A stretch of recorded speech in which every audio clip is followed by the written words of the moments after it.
All right, welcome back to episode 4 of the Hops and Bops podcast. I am producer Tom. I'm one of your hosts, Joe. I'm Mike. And we are excited to bring to you episode 4. It is Love Story by Yelawolf, which is the album that was picked. And the beer is Sierra Nevada's Oktoberfest beer. So I'm very excited to get started. You guys want to talk a little bit about the beer?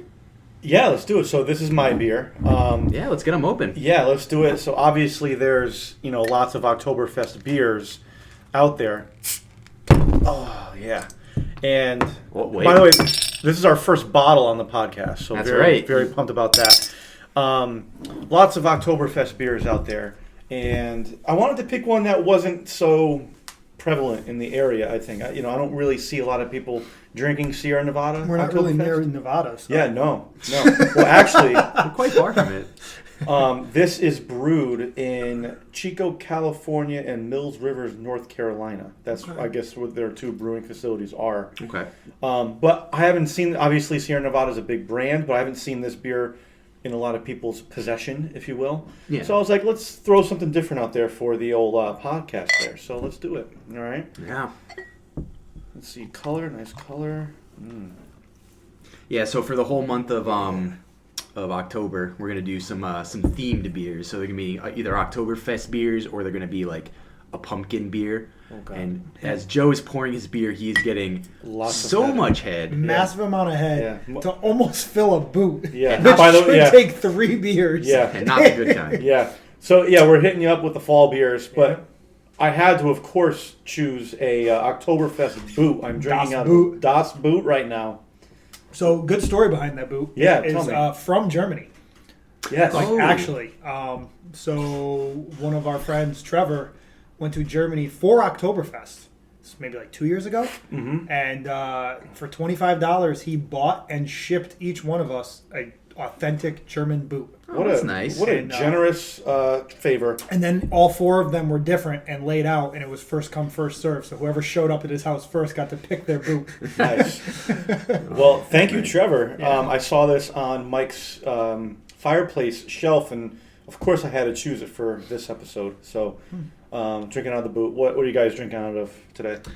I just have the Ballast Point Victory at Sea kind of shaped glass. It's not like a normal beer glass. It's what are these called? Little stem glass? Yeah. Bulbous? Yeah. There's a different name. I'll find it. I actually have a Sierra Nevada Oktoberfest glass. Would you look at that? Oh my god. So I felt it was only necessary to drink the Oktoberfest out of it.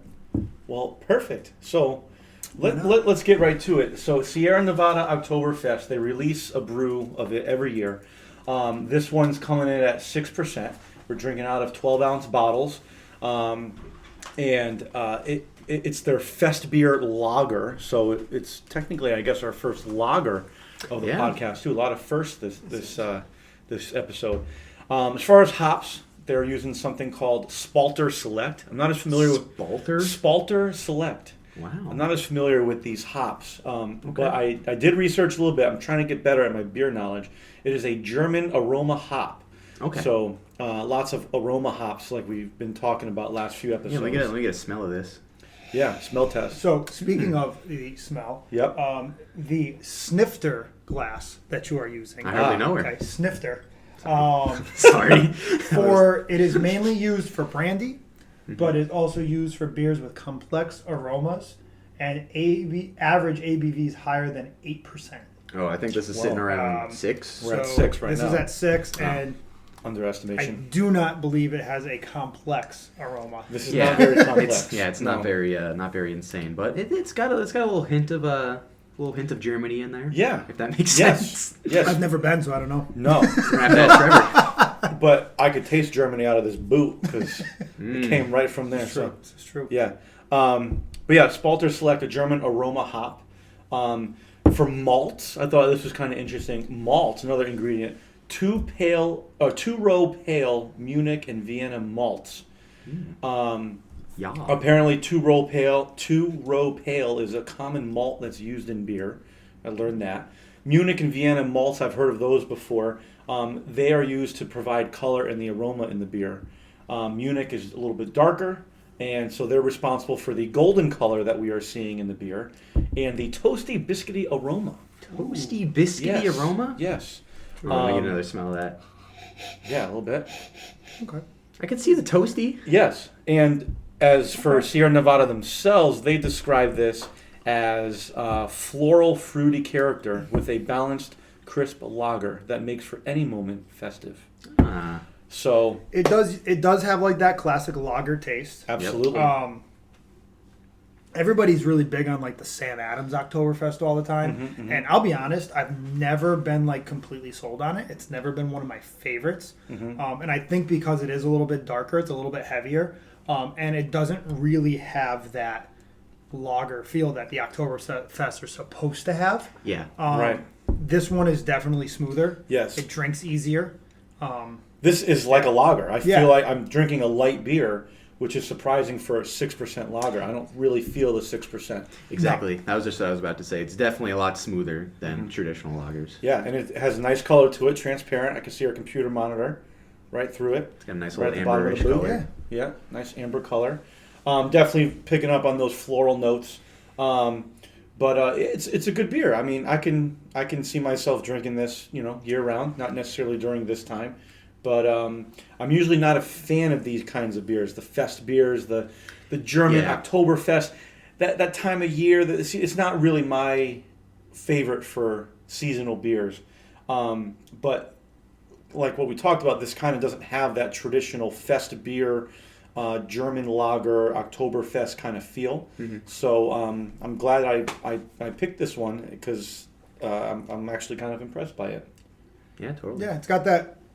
You get that Oktoberfest taste that you're looking for on that first sip, but it doesn't really linger too much. Yeah, You right. don't really have too much of an aftertaste. There's no real crazy back taste that like hangs on there. See, for me, I get that like bitter, Do you? little bit of aftertaste At that the I end? tend to get with lagers, and Okay. that One of your bugaboos? yeah, one of my little bugaboos. Yeah, that and bear traps. Old people and bear traps. That's a Step Brothers reference. Sorry. That was good. Oh shit! Now we have to play copyright on this podcast. Oh yeah, crap. Brought to you by Warner Brothers And Studios. Prestige Worldwide. Prestige. Wide. So their website, Sierra Nevada, they've actually got recipes that you can either pair with and or cook with specific beers. Is that right? Yeah, like right now I'm looking at a featured Oktoberfest pot roast that takes 4 to 5 hours and serves 4, and it is a medium difficulty when it comes to prepping and cooking. Why didn't you tell us this beforehand? Because I would have loved to make it. How long does it take to make? About 4 to 5 hours. Well, listeners, if you have about 4 or 5 hours to spare, we're Hold actually up. cooking it right now. You're going to need a stick of butter. No, but it's got all the ingredients, and it takes 2 bottles of Oktoberfest, and All right. you mix it in with the meat and everything when you're slow cooking, and so it's kind of cool that you can Interesting. So can if look it you're, up, and if you're really into pot roast and a solid Oktoberfest, I mean, there it is, Sierra Nevada. Send us the pot roast in our P.O. box. That's coming soon. I'm just kidding. No, it's definitely not. 3 weeks later, no one's checked it. It's just a moldy pile of meat. Yeah. Yeah, no, that was a really solid beer that you brought to the table, Joe. So thank you for not too that. bad. No problem. And I think we've paired it with a relatively solid album.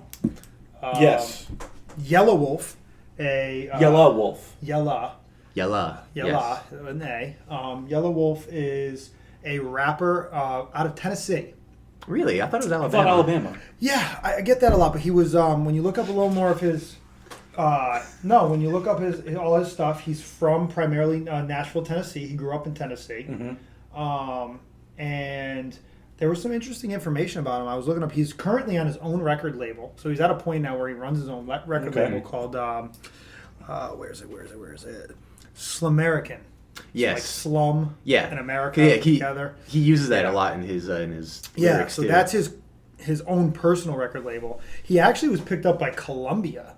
They dropped him before the first album ever went off. Really? Oh. Yep. And then he was with Interscope and also collaborated with Shady I knew that. Records. Yes. So he was big, which makes sense on Makes this sense. album Yep. because Eminem is featured on one of his songs, Best Friend. He's the only feature on the album. Yes. I believe. Yes. Or at least credited. Credited feature. Mm-hmm. Yeah. Which I thought was pretty cool because, you know, I mean, obviously if Eminem's willing to put out a record and work with somebody, then, you know, you assume they're pretty talented because he seems like a no bullshit kind of guy. I don't think he just does. Marshall? Yeah, it's Marshall. Yeah. Whiskey Mathers doesn't... First name basis. Yeah. Wow. Oh, Marshall? Yeah, you know. Yeah. I gave him the name Slim Shady. So this album was his second album. Do you mean his sophomore album? Mike? Sophomore effort. Yeah. He did have something he put out on his own, which is not really credited as his first album. And then he had his first album, Radioactive, which then this one came out. And I was reading a little bit about it, and they talked about how this was a more personal album, had a little bit more like, and I could feel that in the album. Absolutely tell that. You know, it was a lot of like, you know, sticking with love story, a lot of relationship style songs, a lot of bad relationships. So, you know, that whole bad relationship, broken relationships thing really fits in with the title Love Story, you know, kind of in a ironic style of way. But, you know, personally, I think overall, you know, this guy, I never really heard much about him until I heard this album. And I was on Amazon listening to the Eminem, like, station. And the song came up Best Friend because it was with Yelawolf and him. Right. And then from there, I went and found the album and I listened to it and I was like, oh man, this is a good album. I liked it. He's a good vocalist. I think he's a good rapper. You know, the album was long. I will give that. I will say that, you know, listening to it, you don't really recognize how long it is sometimes because I thought some of it was, which obviously you disagree. So, Go ahead. I try to keep my feelings on the albums a little to myself before we start the podcast because I don't want to come in with like set kind of things going into it. So I like to have it as a big surprise. I really didn't like this album. Yeah, really? I knew that was coming. Yep, I gave it my lowest rating so far, but we'll get there. Okay. So I went in not really knowing a lot about Yelawolf. I knew he was a rapper. I had heard one of his songs. I think he had a song called like "Get the Fuck Up" that I had heard before. That was like a pretty standard hip hop track. Okay. Yep. So I just figured he was solely a rapper, maybe some kind of singing chops too. This album, I think he sang a lot more on this album versus his other projects. He did sing a lot. Which kind of has its ups and its downs. I think there are some tracks that sound a little bit better with his singing style versus a couple of other ones. A lot of what he introduces on this album is a lot of more southern kind of vibes with the music. There's a lot of acoustic guitar playing and lyrical themes that kind of tie in with, you know, Alabama and Tennessee, driving in. Hopping out the trucks in Dixie, I think was one of the lyrics. And I think that really works for it and against it in a lot of plays. Because the combination of like Southern music and hip hop sometimes go together well, but a lot of times don't really work. For me specifically, Yeah. I mean, obviously for other people it might. But yeah, I think it's kind of a curse in some ways, but it works for it in some other ways. Okay. I gotcha. Well, I mean, I noticed a lot that you already said, Tom. I had never heard of Yelawolf at all until he was featured on the band Korn's recent cover of Devil Went Down to Georgia. Yep. Okay. And Mike and I were talking about that one day and whether we liked it, didn't like it, but he was on it. And I had never heard of him. And then Mike went on to recommend this album, Love Story, like, hey, dude, check this out, listen to it. And I did. And I, on the flip side, was actually very surprised. I was very impressed. Okay. I liked the album. A lot of what you said, Tom, the southern elements and the hip hop elements, I was very pleased with how different like every song was from track to track. It was a different feel for me. It was a nice change of pace for me because I didn't really know what to expect from song to song. It really kept me guessing. Yeah. Like for example, the first 5 tracks alone. Yeah. You got Outer Space, which I kind of label like party rap. It reminded me of like a Beastie Boys song. Yes. Killer Beat with that weird like space intro. Like that was cool, like to set it up. But the song itself was really cool. Yeah. Then you got Change, which is more of like an R&B feel with acoustic guitar for me. Then you got American You, which again, 3rd track, like your typical single sound, but it has like a southern rock feel. I felt like I was like at a tailgate or on the beach listening to that song. Very sing-along, had that great chorus. Then you got Whiskey in a Barrel, track 4. That's just straight up rap and hip-hop. Like, very different from the rest. And then track 5, Ball and Chain, it was a shorter song, very somber R&B. It's like right there, the first 5 tracks, like, Yes. who am I listening to? Are these different albums? Are these different artists? Some's rap, some singing. I really liked that. That was a nice change of pace for me. So yeah, I will say that the first third of the album is my favorite. I think it starts off really strong. So I will agree with you on a lot of that. And I can see where, as you get deeper into the album, you know, most of the singles are kind of gone, and there are some of these somber hip hop, you know, in a sense depressing lyrics, you know, and I can see where that drags on a bit. And when you get to the fact that it's 74 minutes and 48 seconds long, I mean, this album is over an hour. Right, you know, it's 18 tracks. You kind of expect to be in the range of our podcast, like 30 to 40 minutes when you're listening to an album. Yeah. And, you know, and now you're hitting, you know, almost an hour and 15 minutes. Yeah. You're like, holy shit. It does. And I can see where that gets to be a little bit much. You can say it again. Yeah, I think it starts to sound like a bit more of a mixed bag as the album kind of progresses, because it's almost the length of like a movie almost. Yeah. And if you sit down to watch a movie and it kind of like drags near the last half of it, or like even the last 2/3, it's, you know, you don't want to turn it off. No, I get that. I was surprised too with Best Friend was the 5th released single. Yes. You'd think with a guy like him, you know, he kind of had a rough start, and the first album, I've listened to the first album, it was good. I think this one was better overall, but you would think he'd want to get the Eminem track out there to grab some attention. Right. Yeah. But then again, who knows? Maybe there was some record label stuff where he was like, "We're not doing that." Yeah. Well, I was equally surprised at what he did choose as the first single. It was that Box Chevy. Yeah, Box Chevy. Not a great song. Not a great song. Not one of my favorites. The thing I did like about that song was they used that like Looney Tunes like gunshot sound for the snare drum. I thought that was kind of cool. But as far as the song itself, wasn't too impressed. So when I saw that was the first single, I was like, very, very surprised. Yeah, I think that is one of the best examples of kind of a track being the most confused in terms of what kind of style it's going for. Because you have these kind of like a track confused. Yeah, because it's a great way to put it. Because it kind of starts with these like sparkling synths that kind of start the whole track, and then they work themselves into the chorus.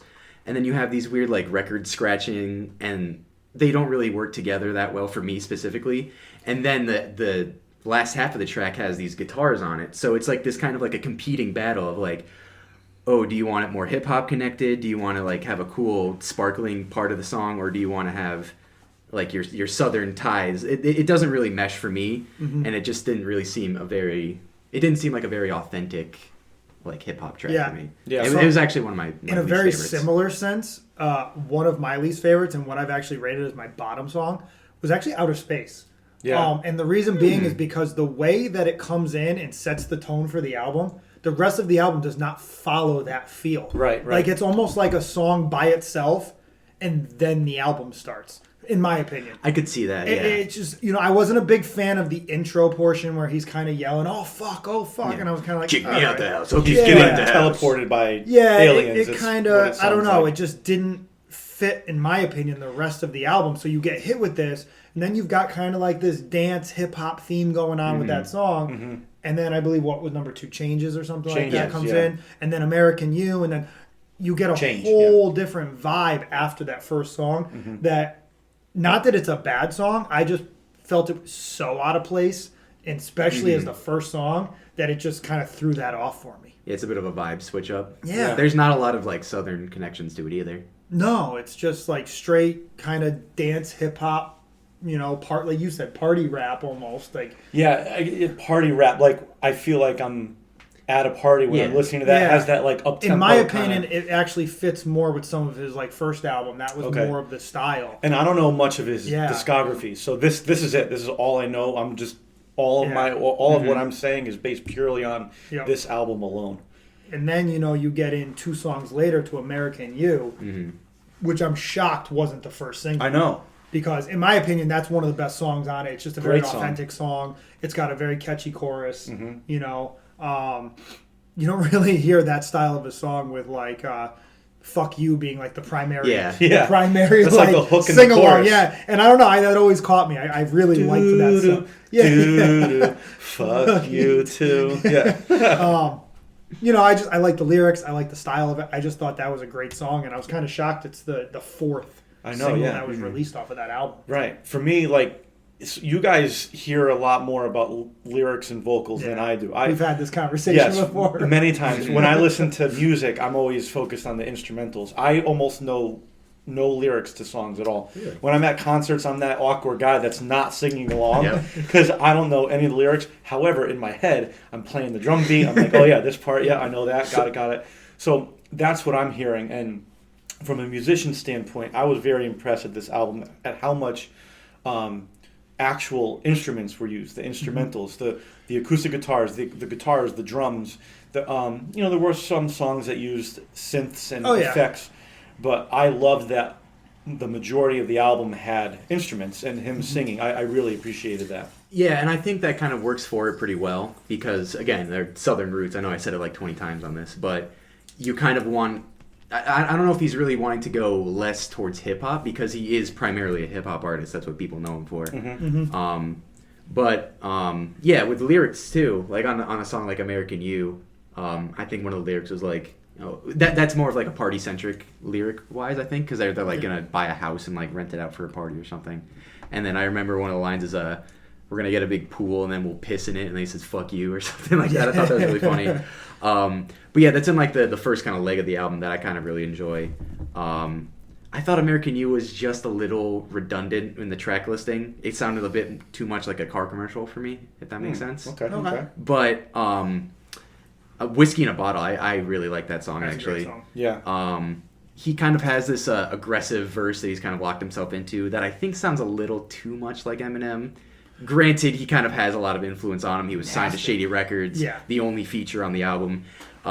So I think that kind of works for him pretty well, especially on these kind of tracks. Yeah, like I think Best Friend's a great song, but obviously you have the Eminem influence and you have the Eminem verse, and I don't really know many songs that Eminem is featured on that don't end up being good. You know, so I steered clear of kind of picking that one as something because it was just like, generally it was a good song on the album period. I have to agree with Tom though in the sense of, the way the album flowed, the first kind of third idea. Yeah. With 18 songs, so you're saying the first third is, roughly like 6 songs, right? Yeah, but till it's gone. I would say, honestly, in my opinion, if they ended this at track 11, which is Tennessee Love, if they ended the album there, I think that would have been like just a banger album. I think I would have rated it a little bit higher. Yeah, I think it would. And I think that would have been, because personally that was my sleeper, Tennessee Love. I thought was just almost my sleeper as well. Almost. We'll get there. I like the lyrics. I like the way it goes. So like that's like 11 tracks would have been like a perfect length. You would have put it at just like 40 minutes or so,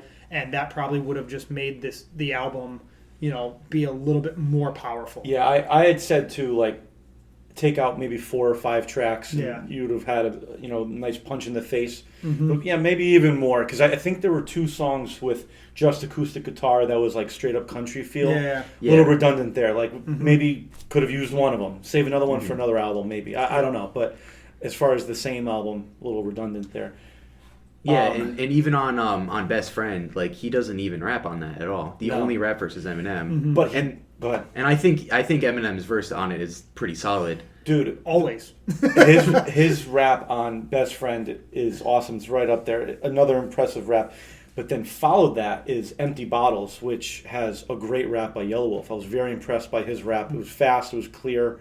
So I thought having those 2 songs back to back was kind of cool. I was a fan of that.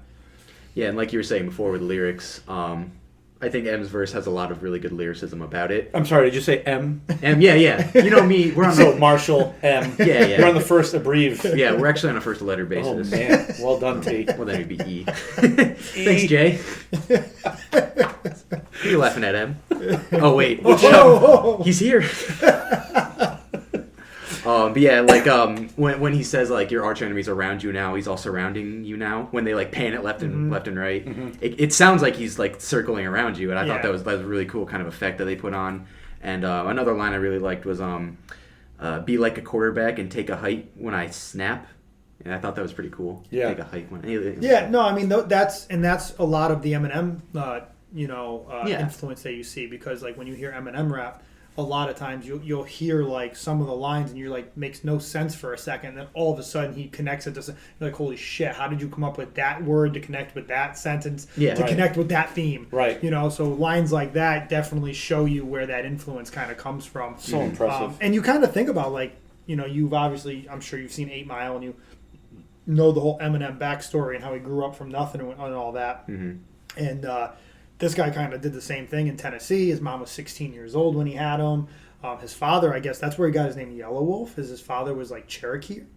Oh, okay. Or was, I didn't know that. yeah, some sort of Native American. And so Yella, I think, had something to do with the sun. Mm-hmm. Is like 'cause in, it's yellow. in the language. Well, in the language. I wasn't gonna. I wasn't gonna make it. Why did I say that? That's so bad. Thank you. And then Wolf just like being like determined and like a fighter and all Like a that. wolf, And that's yeah. like you're so Oh, you mean stupid. But that's how he got the combination of his name. cool? So you can see kind of even like the lifestyle connections between the two. Yeah, I mean overall, do we want to hit 1, 2, and or one bottom and sleeper here? Yeah, our let's songs do our and key kinda- tracks and low key tracks. See where we're at with Okay, this. we I'll start. Okay. My favorite track, it's a tie. Once you get to know me, it's very hard for me to choose one of something. I did the Very same tough. thing. Yeah. Okay. So my favorite tracks, it's a tie between I liked American You, Mm-hmm. and I'd have to say Empty Bottles, purely because I think it showcased Yelawolf's rapping ability. My least favorite track was Johnny Cash. Yes. It didn't really. That I song don't was know. awful. It was kind of forgettable. It was in that back half of the Yeah. album that we said is kind of forgettable. There's lots of fillers, in my opinion, on that back half. My Dark Horse song is actually the title track, Love Story. I thought it was kind of cool, the effects that they had in there. It kind of reminded me of a Linkin Park song. Had this continuous trumpet synth in there, it like builds intensity, then it fades out towards the end, then it comes back in. I thought it was a cool listen. Again, it was different from the rest of the album, which I actually appreciated. Yeah, I might be a little biased. I mean, American You was probably the first song I believe I heard off of this album. So it kind of got me hooked into the album. So there's a little bit of that behind why I chose it as my number one as well. Mm-hmm. As well as I did like the lyrics. I like the kind of style of the song. I like that it has kind of like this lighter feel, but then like the primary chorus is "fuck you too." Like I just thought it was a cool combination, and it was something you don't see often. I didn't see that especially coming. nowadays when you can't put a song like that on the radio. Right. So unless you're in Sirius or something like that song will get no airplay. So I just thought it was really cool to be, and then it was a single, off the album as well. My bottom was, like I said, Outer Space. I just wasn't, I didn't like the way it started the album.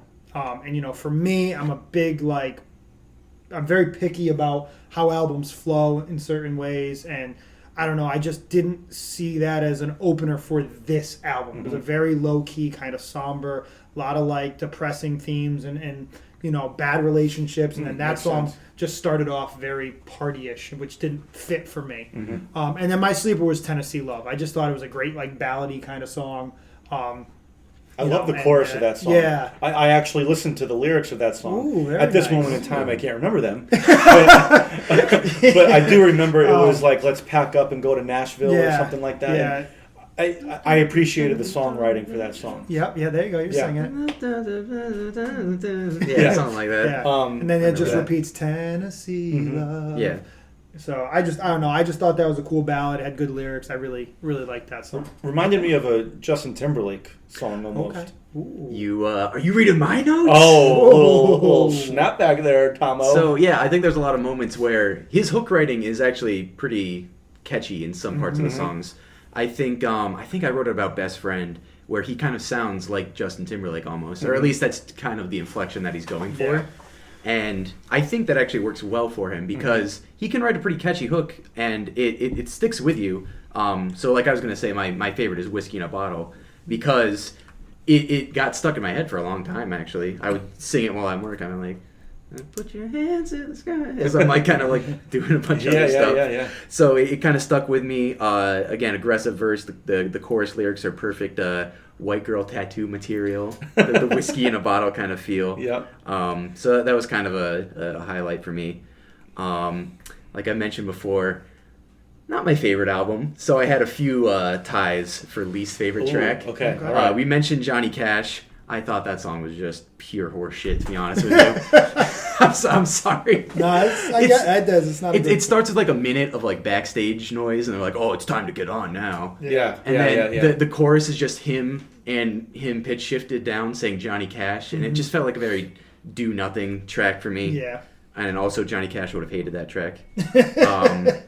Another tie was Box Chevy 5 for V. I know it's like a series that he has going, right? Because I feel like on a couple of his other albums he has like Box Chevy 4. Oh, okay. That's yeah. And I was wondering about that. Yeah, I was looking at his newest album. He has like Box Chevy 7 or 8 or something. Oh, so maybe it's an so it's like a series or something, or like a. I guess that's a something we should thing. really look into before we start shitting on Yeah, exactly. Yeah, that it just felt very. Don't confused. add us. Yelawolf, please don't at Hops and Bops podcast. Well, actually, please do. And but the last song I wanted to mention was the closer, "Fiddle Me This." It was very, very. It was just not a good ending for me.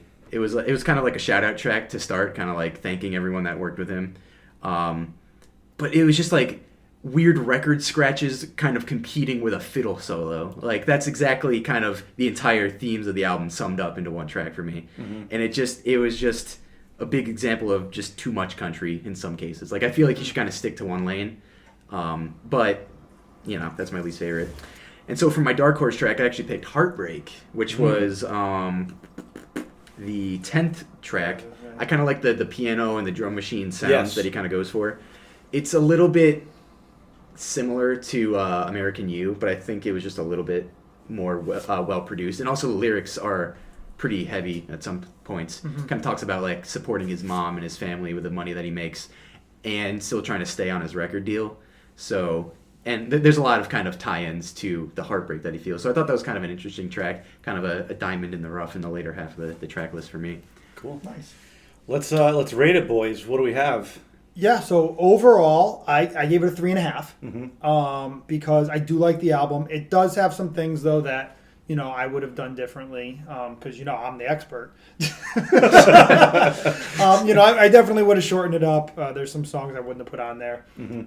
I get the whole, you know, you kind of want to be a hip-hop artist with country influence, but not a hip-hop / country artist. Like, I get that there's a fine line there that sometimes he kind of jumps back and forth. But I do like the album. I like him. And I think it's one of his better albums overall. So that's kind of where I'm sitting at like the 3.5. Okay. Bops. I actually gave it 4 bops out of 5. Like I said earlier, the album was kind of a nice surprise for me. I had never heard of him. I appreciated the bouncing back and forth of genres because it was a nice change of pace for me. But I can see how it would be kind of ADHD for some people. I do get that. And it was a little bit too long as well. But I like the 4. I'm sitting at 4. That's cool. Yeah. Let's hear it. I gave it a 1.5. Woo! It really just couldn't keep my attention for a long time. I kind of had to, when I first started listening to it, like listen to it in chunks, kind of. I think it had potential in the beginning, but it starts to unravel quickly in the second kind of leg of the track, or of the album. The Southern roots can be good and bad when they mix into rap and hip-hop. But he kind of wears his influences on his sleeve really hard. Yeah, makes sense. There were some more country and mellow-driven tracks where the rapping and the bass weren't really focused, kind of like on Ball and Chain. That were kind of a little interesting to me. Like the kind of artistic endeavors and chances that he does on this album are pretty large, but I don't think it really landed personally for me. As the album progresses, it felt less like a rap album with country undertones and more like a country album with rap undertones. So Which is flip flop there, Like a little Uncle Cracker kind of thing. Yeah, or like a Kid Rock like almost. a Kid Rock almost. And that's fine if you want to do that, but it just wasn't for me. Give it a 1.5. Sorry, Yellow. I think that's our lowest one yet. It is. Yes, it is. I'm sorry, but it's all right. That's what why it felt. that's why we're here, for 2 of us to be right and 1 to be wrong. No. Let's do the beer, boys. Let's rate how many hops we're giving the Oktoberfest Sierra Nevada. I'm sticking clear. I'm going 3.5 again, because it's a clean lager. It's got that good Oktoberfest taste. I definitely, like I said, I like it better than some of the Oktoberfest I've had, like a Sam Adams, which is a little heavier, a little darker. I just thought it was a fairly average beer. I agree with you, Mike. Same rating, 3.5 hops. It drinks like a lager, but it's 6%, so it's a nice little bite there. The taste is a little bit better for me than some other Oktoberfest and fall-ish kind of fest beers. So 3.5 for me. Okay. I actually really enjoyed this beer. I'm going to give it a 4. All right. Because I'm not traditionally a big lager guy. I think they're just a little bit too much. They're a little heavy for me. So I feel like this was pretty smooth. Didn't have a huge aftertaste or like something that was like, ugh. It really kind of sit well for me. And yeah, I'm giving it a 4. It was really really solid. Cool. All right. Awesome. So let's wrap things up. Some shout outs of who we talked about today. So Sierra Nevada, Instagram, Facebook.com. Check them out. I mean, they're super popular. Beers all year round, so check them out. Yeah, Yelawolf, again, sophomore album, Love Story. He's got albums all the way up until he just put one out, I believe, last year. So same thing, Facebook, Instagram. Check him out. Check some of his other work out. Very different than this album. So if this wasn't your favorite, there definitely is other albums that may fit that hip hop genre you're looking for. Yeah. Awesome. Cool. Next episode, episode 5, it's my turn for an album, which I'm giving you guys and the listeners something that I guarantee you have never heard of before ever. That is true. And my hope is that you're going to love it as much as I do. It's by a band called Scratch Track, and the album, actually EP, is called Sirens. The beer that I have chosen to go along with our theme of October, Halloween, everything else, is Dogfish Head Pumpkin Ale. And it's just a great pumpkin beer that we're going to hopefully enjoy as a whole. Yeah. Can't wait for that. So be sure to check us out on Instagram, Facebook, Hops and Bops Podcast. We're super excited now that we're on Spotify and Apple Podcasts. Yes. So subscribe to us, follow us everywhere. Please spread the word. We're having a great time doing that. So for Tom and Mike, I'm Joe. Check us out next episode. We'll talk to you soon. Peace.